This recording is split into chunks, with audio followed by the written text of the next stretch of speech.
Saya tidur itu hanya 24 jam itu hanya 2 jam. Matanya itu gede Pak, kayak mata kelinci. Tidur tuh hanya 2 jam. Ini tolong, ini ada surat dari Jenderal Andika. Saya mau tes, tolong ruqyahin supaya saya naik pangkat. Nas adhibil ba's washfi anta syafi la shifaa illa shifaa'uka shifaa'an la yughadiru saqama. Bismillahirrahmanirrahim min kulli, kepada sahabatnya serta kepada umatnya yang senantiasa menjalankan syariatnya sampai hari kiamat kelak. Alhamdulillah, bapak-bapak, ibu-ibu yang dirahmati oleh Allah SWT, wabil khusus kepada pimpinan komandan daripada Koramil ya, daerah Banjar ini, satu kehormatan bisa diizinkan saya dan tim bisa bermuajahah, bertatap muka di sini. Kemudian satu kehormatan pula bisa bertemu dengan bapak-bapak TNI semuanya. Terus saya pernah meruqyah seorang perwira TNI Pak, ini asli nih. Waktu di Bekasi. Itu kalau bintang 2 itu apa Pak pangkat itu Pak? Majin ya. Itu bintang 2 itu kalau nggak salah. Di Pondok Gede sama istrinya itu datang. Saya ruqyah berapa kali? 2 kali ya. 1 kali beliau di tempat kami, kemudian 1 kali lagi saya ke kediamannya. Ke kediamannya. Rumahnya tingkat. Mungkin rumah ini ya, rumah yang disediakan oleh TNI gitu ya. Nah, itu beliau itu datang ke saya ya gini, cemberut, nggak senyum. Nah, kemudian salah satu permasalahan yang beliau sampaikan kepada saya adalah terkait tentang punten Pak, masalah pangkat. Jadi beliau itu stres dengan pekerjaan karena beliau katakan saya tidur itu hanya 24 jam itu hanya 2 jam. Matanya itu gede Pak, kayak mata kelinci. Tidur tuh hanya 2 jam. Kenapa Pak? Ya banyak kerjaan. Banyak kerjaan. Nah, kemudian beliau itu sempat ngomong ke saya gini, beliau itu, Pak, ini tolong, ini ada surat dari Jenderal Andika, saya mau tes, tolong ruqyahin supaya saya naik pangkat. Beliau bilang begitu. Saya bilang, aduh, nggak bisa diruqyah Pak kalau surat. Ini surat nggak ada jinnya, itu nggak ada sihirnya. Saya bilang gini, Pak, kalau Bapak pengen naik pangkat, Bapak tahajud, kemudian setelah tahajud Bapak doa. Saya bilang gitu. Bukan meruqyah suratnya, bukan. Saya sampaikan, jadi gini Pak, masalahnya. Bapak doa aja, doa yang terbaik menurut Allah. Doa yang terbaik menurut Allah, gitu ya, insya Allah akan terbaik menurut Bapak. Saya bilang begitu. Jadi kalau misalkan Bapak doa, habis tahajud Bapak doa, pengen naik pangkat, kemudian Allah kabulkan Bapak naik pangkat, itu yang terbaik menurut Allah. Tapi kalau misalkan Bapak nggak doa, yang terbaik menurut Allah, kemudian Bapak nggak naik pangkat, itu pun yang terbaik. Jangan frustasi, itu yang terbaik. Kok bisa yang terbaik? Ya iya, kan yang terbaik itu kan baik menurut Allah itu ya, termasuk baik menurut kita.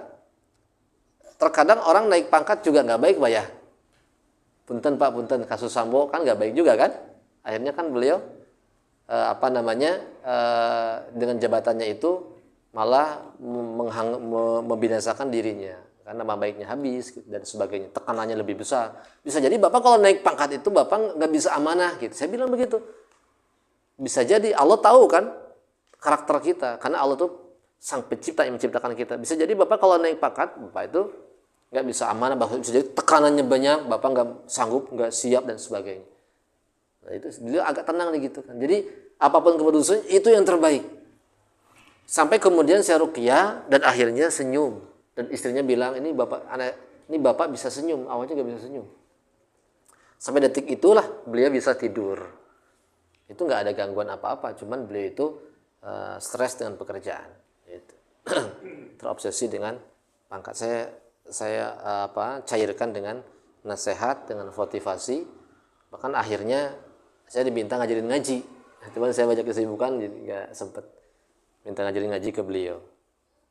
Dan terakhir saya masih ingat beliau memberikan tanda penghormatan. Siapa gitu ke saya. Saya bahagia sekali ketemu beliau. Nah, itu pengalaman saya Bapak Ibu semuanya. Jadi ruqyah itu bisa menenangkan. Ya, bisa menenangkan, bisa mencarikan suasana. Jadi yang sakit itu bukan fisik, Pak, tapi ada kalanya yang sakit itu adalah ruh, jasad, ruh, psikisnya yang sakit.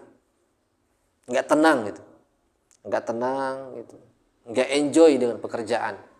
Enggak enjoy baik di pekerjaan, di rumah tangga juga ada yang begitu. Saya pernah meruqyah seorang ibu gitu ya, Pak. Ibu ini istri seorang polisi sama. Beliau petinggi polisi juga. Ini kalau di slide saya tampilkan ada nih fotonya. Ini fotonya ada. Jadi beliau itu mempunyai permasalahan. Jadi ketika lihat suami itu benci, Pak. Pak Ustadz, ini kalau saya lihat suami ini bencinya luar biasa. Tapi saya nggak ada penyebab apa-apa. Tiba-tiba benci aja. Bahkan pengen minta cerai. Nah, kalau itu mesti diruqyah. Jadi sihir itu ada, Ibu, Bapak semuanya, sihir itu ada ya. Sihir itu ada. Terkadang rumah tangga itu juga berdampak dari gangguan jin, gangguan sihir. Juga ada berdampak dari masalah-masalah yang memang wajar gitu. Biasanya kalau dampak sihir, dampak jin itu dikarenakan itu cirinya nggak ada sebab musababnya, tiba-tiba masalah itu jadi tinggi, jadi besar, meledak-ledak. Nah, itu mesti diruqyah. Nah, ini khasiatnya, Pak. Jadi yang pertama timbul dan bau itu, yang pertama ruqyah. Ruqyah itu apa? Ruqyah adalah pengobatan yang diajarkan oleh baginda Rasul dengan menggunakan doa-doa yang bersumber dari Al-Qur'an dan hadis untuk mengobati penyakit medis dan non medis. Yang pertama pengobatan Nabi ruqyah. Ruqyah itu adalah pengobatan yang menggunakan doa-doa. Kemudian yang bersumber dari Al-Qur'an dan hadis untuk mengobati penyakit gangguan jin, gangguan sihir, medis dan non medis. Itu ruqyah. Kada, Pak, ruqyah juga ada dua, punten, ada ruqyah syar'iyah, ada ruqyah syirkiyah. Kalau ruqyahnya itu harus nyembelih kambing, nyembelih ayam, sesajen, itu syirik, nggak boleh. Yang diperbolehkan itu ruqyah yang menggunakan doa-doa yang bersumber dari Quran dan hadis saja. Itu yang aman. Kata Rasul, alijiha bi kitabillah, obatilah dengan kitabullah. I'ridu alayya ruqakum la ba'sa bi ruqyatin ma lam takun syirkan. Kata Rasul, perlihatkanlah oleh kalian kepadaku tentang ruqyah kalian, tidak ada apa-apa dan ruqyah kalian selama tidak mengandung kemusyrikan. Itu ada, hadisnya ada. Nah, langsung saja khasiatnya untuk apa, Pak? Khasiat ruqyah itu yang pertama mengobati penyakit aneh yang tidak terdeteksi oleh medis. Itu. Nembe abdi ruqyah ka panatasan. Beliau itu salah seorang pasien yang dia berobat ke dokter tidak terdetek, di USG nggak ada apa-apanya. Tapi faktanya sakit perutnya itu. Nah, itu salah satunya yang mesti diruqyah. Yang kedua, Pak, mengobati penyakit yang disebabkan oleh gangguan jin dan gangguan sihir, guna-guna kerasukan dan sebagainya. Ini ruqyah solusinya. Yang ketiga, mengobati penyakit berat seperti jantung, paru-paru, kanker, stroke, mak, menahun, juga itu bisa. Penyakit-penyakit yang berat-berat bisa, Pak. Saya pernah punya pasien yang hendak mau dioperasi dengan penyakit batu empedu. Batu empedu. Jadi mau dioperasi karena penyakit batu empedu. Malam sebelum dioperasi saya ruqyah, alhamdulillah hilang batu empedunya.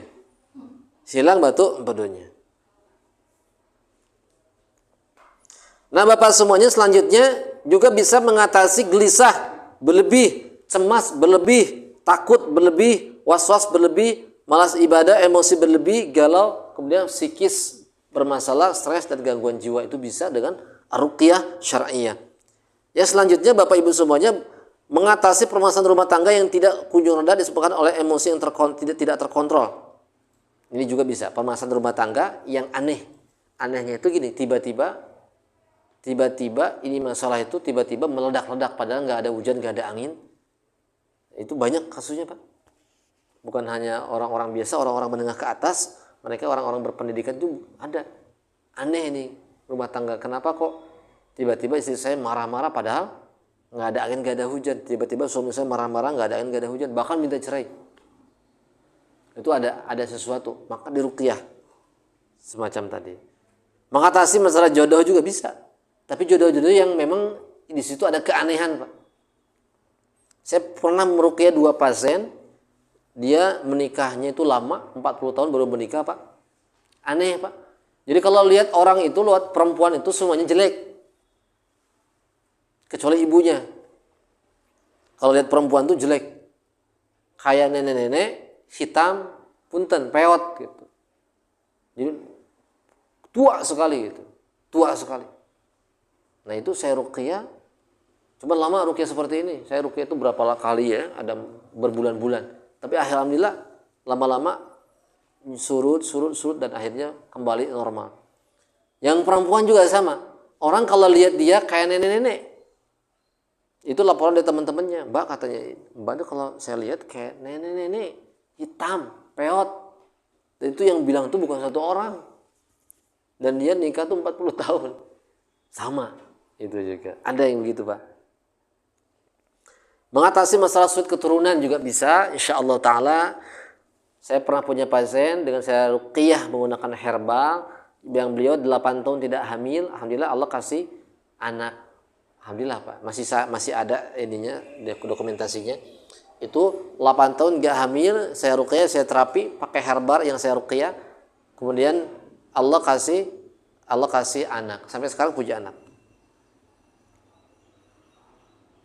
Kemudian mengatasi rumah yang tidak nyaman karena dihuni oleh makhluk halus juga bisa diruqyah.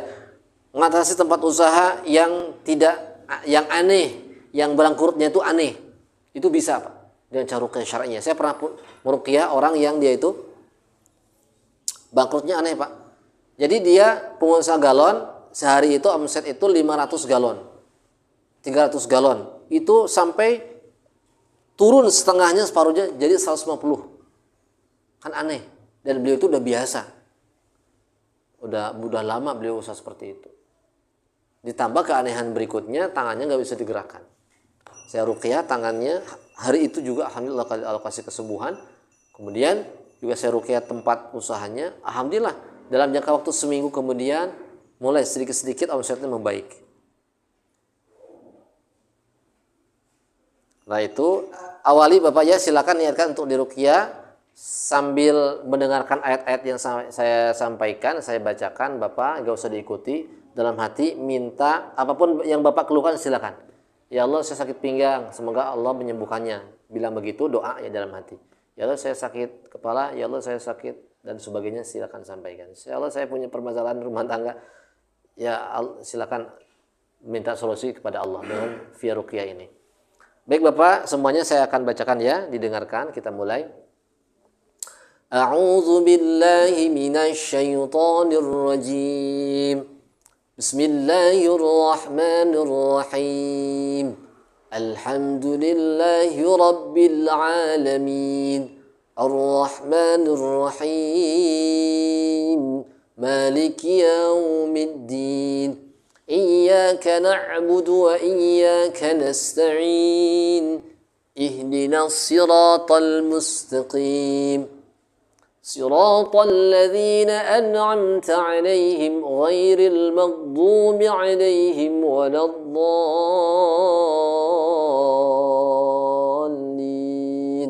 آمين الله لا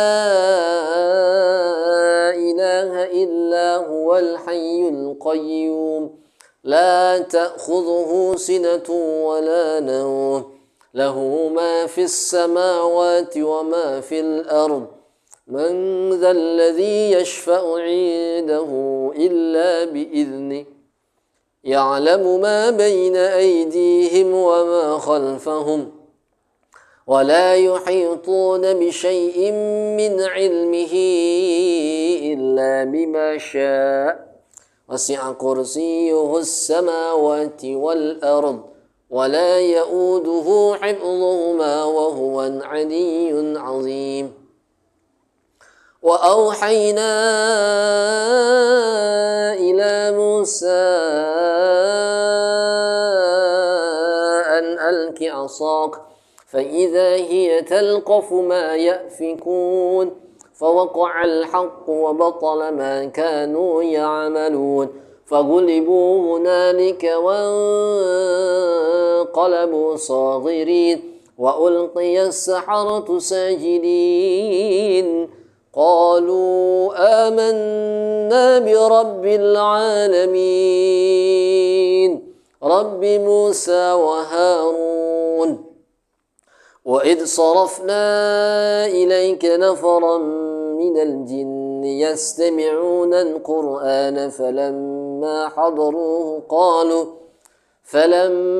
حضروه قالوا أنصتوا فلما قضي ولوا إلى قومهم منذرين قالوا يا قومنا إنا سمعنا كتابا أنزل من بعد موسى مصدقا لما بين يديه يهدي إلى الحق وإلى طريق مستقيم يا قومنا أجيبوا داعي الله وآمنوا به يغفر لكم من ذنوبكم